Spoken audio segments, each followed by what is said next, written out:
এক গ্রামে কাশেম নামে এক সিঙ্গারা বিক্রেতা ছিল। সেখানে শুধু সিঙ্গারাই পাওয়া যেত। এই গ্রামে একটাই সিঙ্গারার দোকান ছিল, তাই কাশেম সিঙ্গারাওয়ালা নিজের মন মতো দামে সিঙ্গারা বিক্রি করত।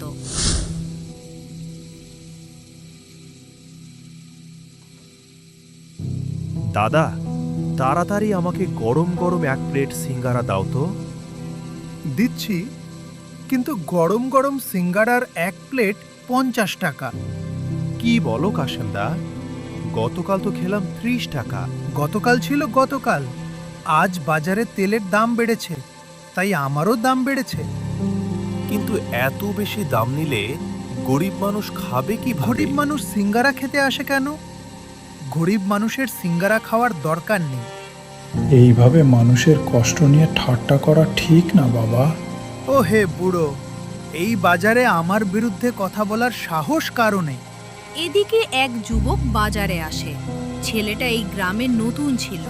বাজারটা তো বেশ জমজমাট, আর ওই লোকটার অহংকারও মনে হচ্ছে আকাশ ছুঁয়েছে। সে দোকানের সামনে গিয়ে দাঁড়ায়। এক প্লেট সিঙ্গারা দাও তো। এক প্লেট সিঙ্গারা 50 টাকা। আগে টাকা দাও, তারপর সিঙ্গারা। কেন? আগে সিঙ্গারা খেয়ে পরে টাকা দিলে হয় না? এখানে কাশেম সিঙ্গারাওয়ালার কথাই শেষ কথা। মানুষকে ভয় দেখিয়ে ব্যবসা করা যায়, কিন্তু বেশি দিন টেকে না, আর মানুষের কাছ থেকে সম্মানও পাওয়া যায় না। এই বাজারে তুমি নতুন এসেছো, তাই এসব বলছো। আমার সাথে লাগতে এলে মানুষ বেশি দিন টিকে থাকতে পারে না। কাশেম রাগে ফুঁসতে থাকে।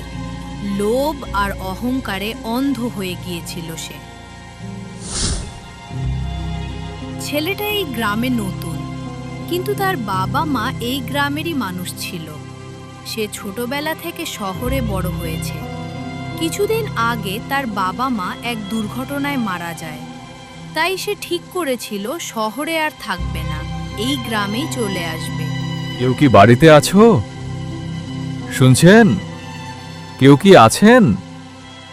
আমি 2 দিন ধরে কিছু খাইনি, আমাকে কি একটু খেতে দেবেন? এই বাড়িতে এখন আর কেউ নেই, সবাই অনেক আগেই চলে গেছে। ছেলেটা খুব কষ্ট পেল।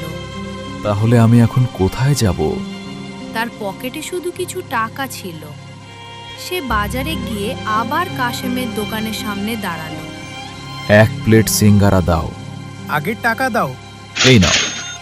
কাশেম সিঙ্গারা দিল, কিন্তু ছেলেটা খেতে খেতে বাজারের মানুষের কষ্ট দেখে বুঝতে পারল কাশেম সবার সাথে অন্যায় করছে।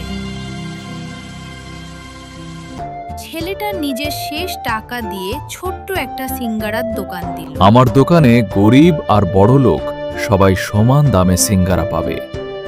তার সিঙ্গারার দাম ছিল অনেক কম, তাই গ্রামে সব মানুষ তার দোকানে আসতে লাগল। কাশেমের দোকান ধীরে ধীরে ফাঁকা হয়ে গেল। এইভাবে কাশেম বুঝতে পারল অহংকার আর অন্যায় কখনো বেশি দিন টেকে না। আমার অহংকার আর লোভের জন্য আজ আমার এই অবস্থা।